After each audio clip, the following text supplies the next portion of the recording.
the relationships in your life. The most important relationship of all, the most lasting relationship I will ever have, is the relationship I have with myself. All other relationships come and go. Even marriages that last until death do us part end eventually. The one person I am with forever is me. My relationship with me is eternal. So what is this relationship like? Do I wake up in the morning glad to find myself here? Am I a person I like to be with? Do I enjoy my own thoughts? Do I laugh with myself? Do I love my body? Am I content being with me? If I don't have a good relationship with myself, how can I have a good one with someone else? If I don't love myself, I will always be looking for someone to complete me, to make me happy, to fulfill my dreams. Attracting healthy relationships. Being needy is the best way to attract an unsuccessful relationship.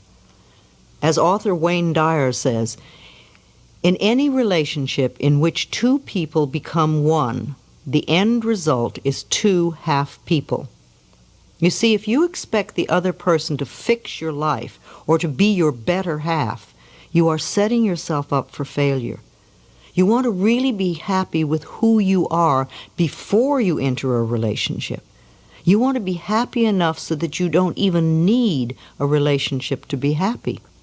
Also, if you have a relationship with someone who does not love himself or herself, then it is impossible to really please that person. You will never be good enough for someone who is insecure, frustrated, jealous, self-loathing, or resentful. Too often we knock ourselves out trying to be good enough for partners who don't have any idea how to accept our love because they don't love who they are. Life is a mirror. What we attract always mirrors those qualities we have or beliefs we have about ourselves and relationships. What others feel about us is their own limited perspective of life. We must learn that life has always loved us unconditionally. Jealous people are very insecure. They don't value themselves. They have no faith in their self-worth. Jealousy is really saying, I'm not good enough, I'm not worth loving, so I know my partner is going to cheat me or leave me for someone else. This creates anger and blame.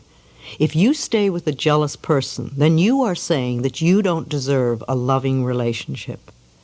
It's often the same thing with spousal abusers. They either grow up in a family where abuse was normal and they just continue the family pattern, or they blame the world and their partners for their own lack of self-worth. Abusers will never stop the abuse pattern unless they undergo therapy. Abusers almost always have a parent they have deep resentment towards. Forgiveness is a vital issue for them. They must understand their patterns and be willing to change. Our parents' influence. All my relationships are based on the relationships I had with my parents. I was so shocked when I first discovered this. Years ago, I'd gone to a loving relationship workshop conducted by Sandra Ray, expecting to learn how to attract a loving relationship. I was so dismayed when I learned that we were going to work on our relationships with our parents. By the end of the workshop, though, I learned that the reason I had so many problems in my personal relationships was because of the very difficult childhood I had. The abuses my mother and I had endured, the abandonment and lovelessness of my childhood, it had all transferred itself into my current relationships. No wonder I attracted abusive men. No wonder they always abandoned me. No wonder I always felt unloved and unwanted. No wonder I always seemed to have bosses that frightened me. I was just living out what I had learned as a child. That was a very important workshop for me. I released a great deal of resentment and learned to work on forgiveness.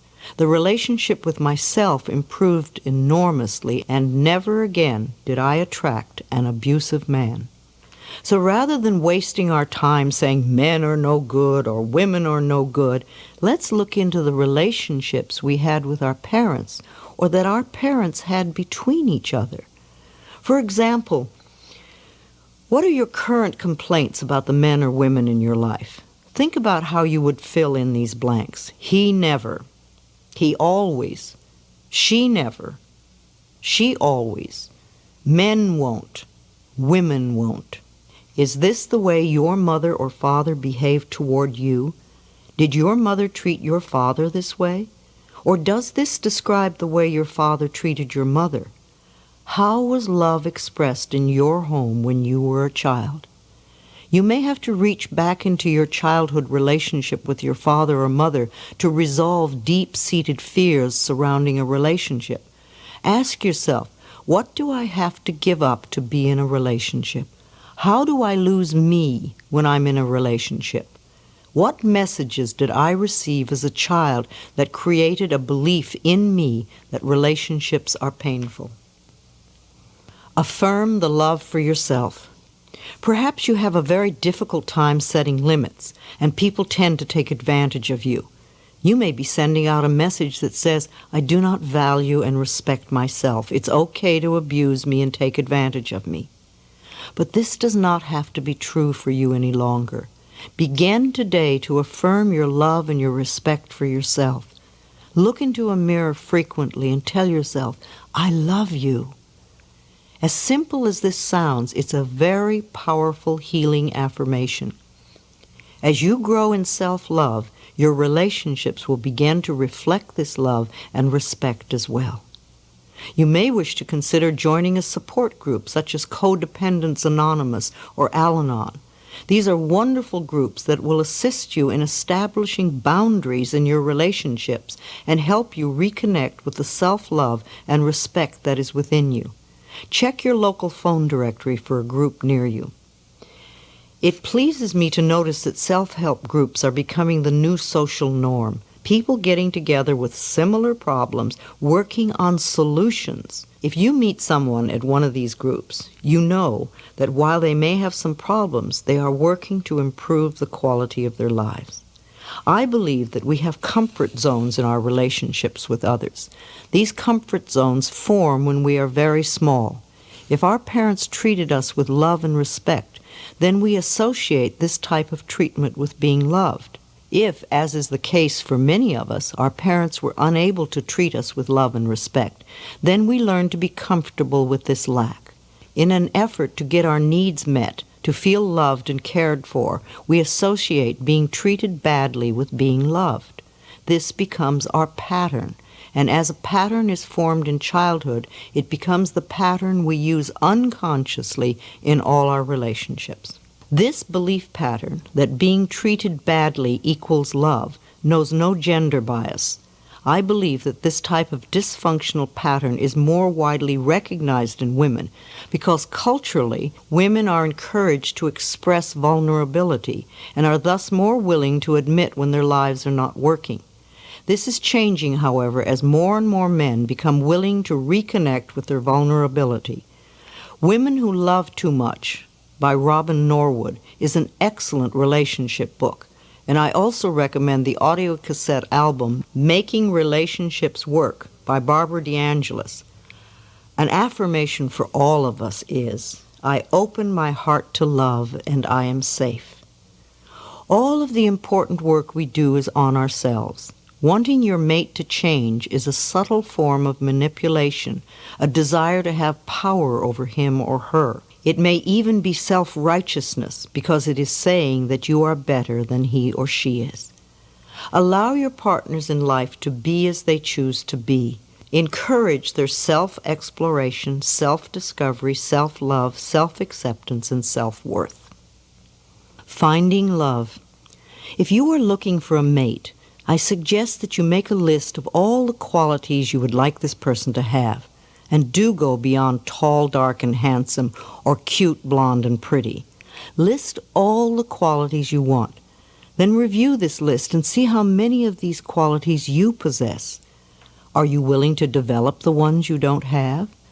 Then also ask yourself what it is within you that could be denying or delaying the attraction of this person to you.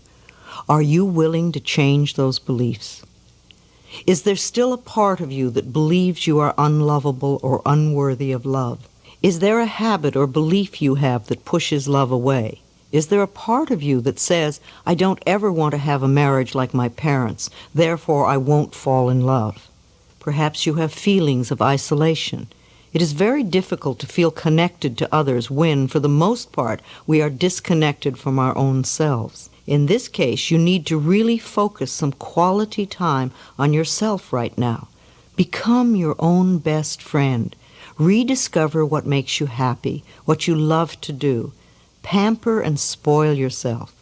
So often we look to others to make us feel loved and connected, when all they can do is mirror our own relationship with ourselves. What do you think you deserve in an intimate relationship? When we are coming from a place of feeling we can never get what we really want, it usually means our belief system supports not deserving. Is this what you truly believe about yourself? That you can't have what you truly want? This particular mental pattern no longer needs to be true for you. You can begin to make a change today. Make a few lists, such as what I believe about men, women, love, marriage, commitment, fidelity, trust, and children. These lists will show you any negative beliefs you need to change. You may be surprised by some of the messages that are hidden in your consciousness. Clean them out, and you may be delighted to see how different your next relationship is. It's interesting to note that most psychics report that the majority of people who come to them ask at least one of three questions. Psychics hear these same questions over and over. How can I get a relationship?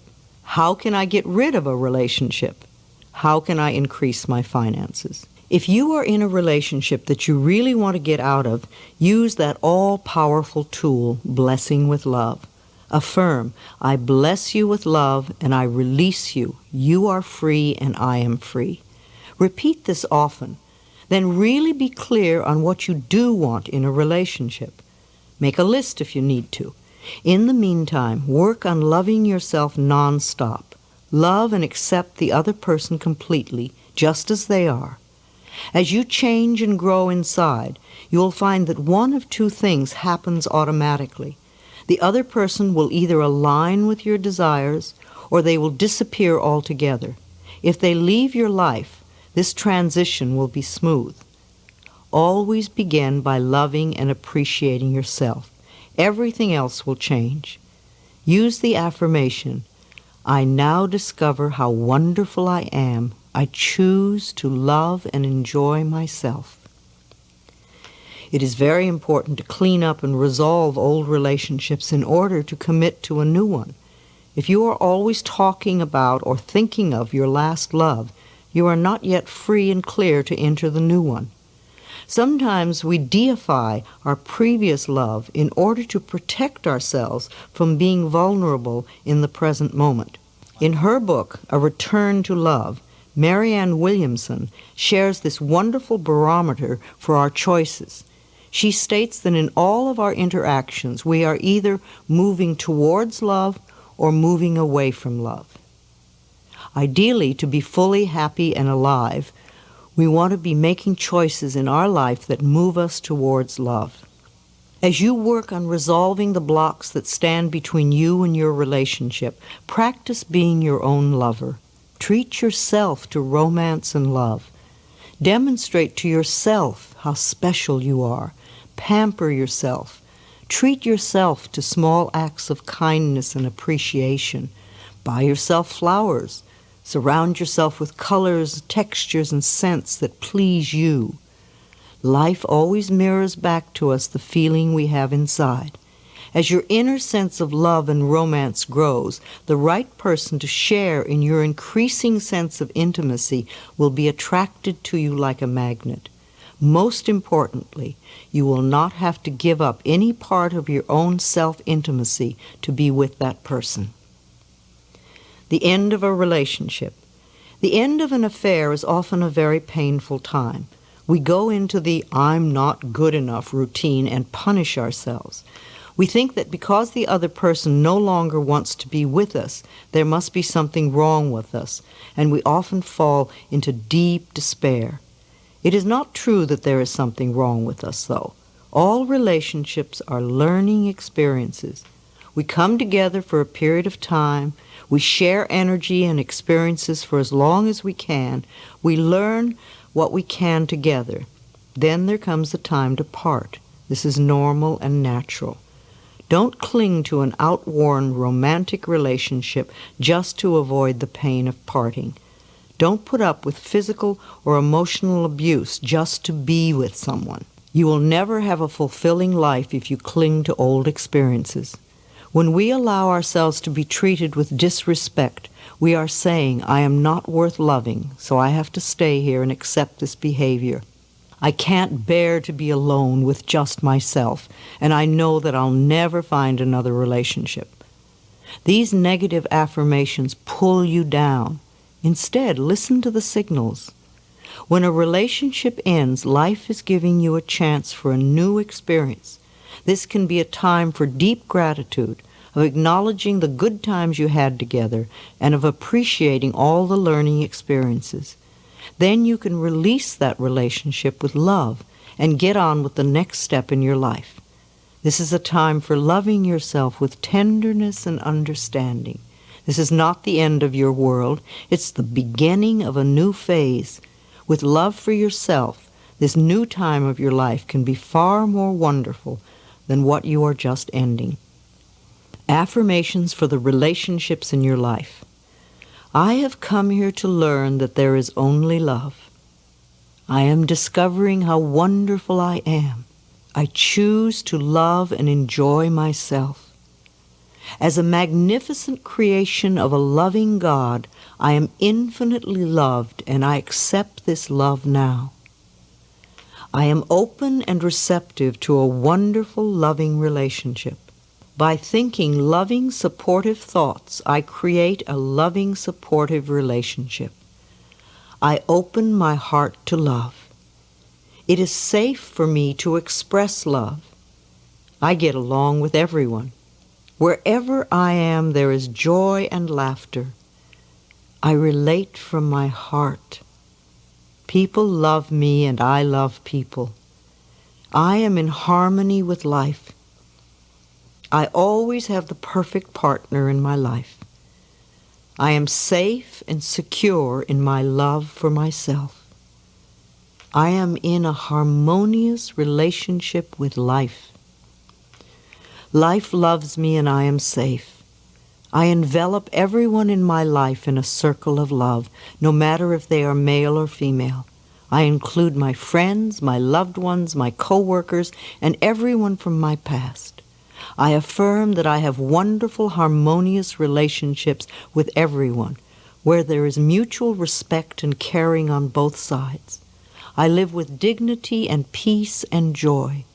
I expand my circle of love to envelop the entire planet, and this love comes back to me multiplied. Within me there is unconditional love, and I express it to everyone. My unconditional love includes me, for I know I am worth loving. I love and appreciate myself, and so it is.